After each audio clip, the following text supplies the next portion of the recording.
Well, after an 8-game winning streak, the Oilers are on a 2-game losing streak, of course, coming in the hands of Tampa Bay and Florida. I call it the state of Florida curse because it seems like whenever things are going right for the Oilers, we play any team from Florida and we all suddenly lose and all that. But welcome back to Gillis TV. If you're new to the channel, like anything NHL, MLB related, we have it covered here on the channel. News, rumors, stories, whatever there is, we'll try and have it here as we're pushing towards 500 subscribers.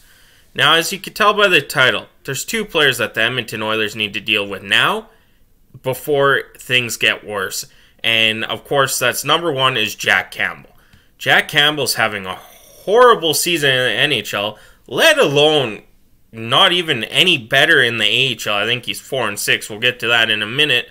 And then you're taking time away from Olivier Rodrigue, who could easily be a backup goalie to Stuart Skinner in the next year or 2 years. But with Jack Campbell being down there, Rodrigue's not getting as much playing time as, Skinner did when he was down there, and it's slowing his progression. Now, to the other side of business things, you have to overpay to get rid of Jack Campbell at this point. There's no ifs, ands, or buts. You're going to have to give up a first-round pick, just like I believe it was Toronto did with Patrick Marleau to, I believe it was the Canes, and they got Toronto's first-round pick. It's going to have to happen that way, or you're going to have to give up a high-end prospect to get rid of Jack Campbell. Now, still on the business side of things, you're looking for a backup goalie or a potentially better goalie than Stuart Skinner, whichever one you can get, afford, and do more damage with that excess salary cap of trading Jack Campbell.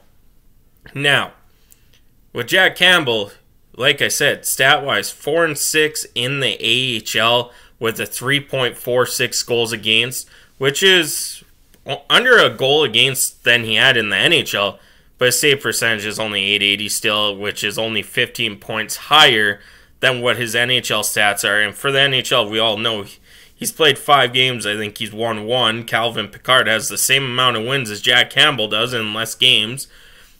And Jack Campbell has a .450 goals against average and a save percentage of .873. Now we could say, okay, well, some of those goals were defense. I get that. Every goalie can't stop every puck if your D-man's letting shots from high dangerous chances on you. It's just going to happen. So I'll give Campbell a little bit of the doubt, but that is one thing the Edmonton Oilers need to do now is figure out what Jack Campbell's doing, because he isn't even there in the AHL. He's nowhere to be found. His game has fallen off the cliff. They need to move Jack Campbell, get that salary cap space. Even if you don't do much with it now, it still progresses over the course of the season, which then you could get a higher, more talented player because you accumulated cap space over the year. You get more cap space that way. Now, the second one is Connor Brown. This hasn't worked out. Connor Brown has not worked out for the Edmonton Oilers. I get he came off of a huge surgery. It takes time. We're 20-some games in. He's played 22 of them, I believe it was. I'll pull up his stats here right now. Connor Brown is not the answer to that second line, and it's showing when it comes to Evander Kane and Leon Draisaitl. That's the reason Kane got demoted with Brown, because Foegele and Janmark were doing so good, they got moved up with Leon Draisaitl. Now, of course, the lines have changed yesterday or today for the Edmonton Oilers, but Kane's production is going down because of Connor Brown as well. We can see that clearly. It's just not there. They can't get anything going. Connor Brown has 1 point in 22 games. Yikes. Like I said, I get that, but he's 22 games in. If it was like 10 games in, I'd say, okay, let's hold the horses here. He's still rehabbing. We're 22 games in. Yes, penalty kill has been really great by Connor Brown. I'm not going to deny that.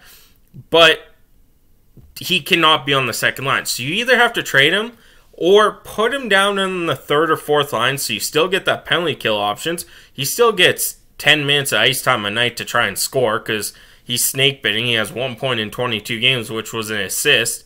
He's on pace for 76 games and only 3 points. This is a guy we're paying $3 million in bonuses next year. Yikes. They need more from Connor Brown on the offensive side of things. So either trade him, try and bring someone in with that salary cap that, if you do trade Jack Campbell, or just trade him and go in-house. There's a couple in-house names that I really like from the Edmonton Oilers prospects. And we've seen one of them this year, and it was Raphael Lavoie. The reason I like Lavoie is he's a shooter. He wants that puck. He will shoot from anywhere. He doesn't try to be fancy. That's the key word, is fancy here. We've seen it over the course of the last 2 games where all our top 6 players are trying to make an extra sweet pass. It gets picked off. Just shoot the puck.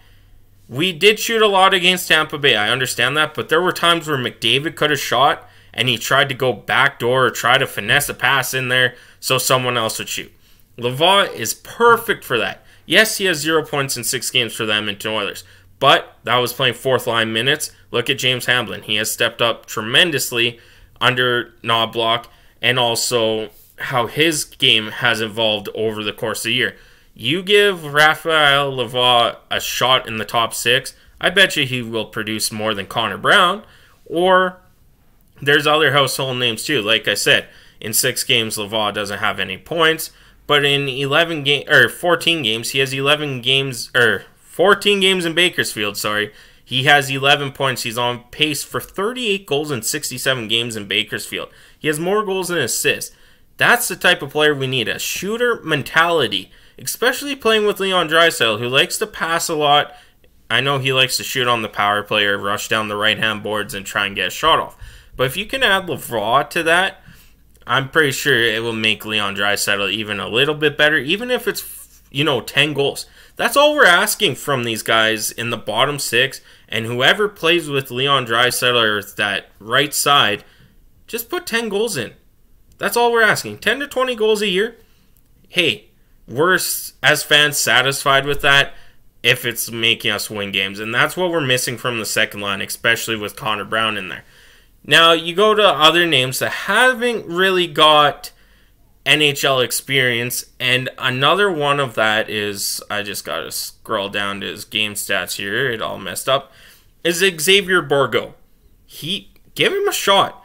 There are some guys in the pipeline that deserve a shot. James Hamblin has taken advantage of his opportunity and now is the 4th line center overplaying Ernie. We've seen Sam Gagner scratch because of Hamblin. We've seen a lot of moving parts because of Hamblin. And when Dylan Holloway comes back after Christmas time sometime, we will see Ernie probably going down over James Hamblin just because James Hamblin has earned this spot and earned his right to stay on the Edmonton Oilers. That being said, Xavier Bourgault in 19 games has 8 points, 3 goals, 5 assists. He's on pace for 30 points in 72 games with Bakersfield.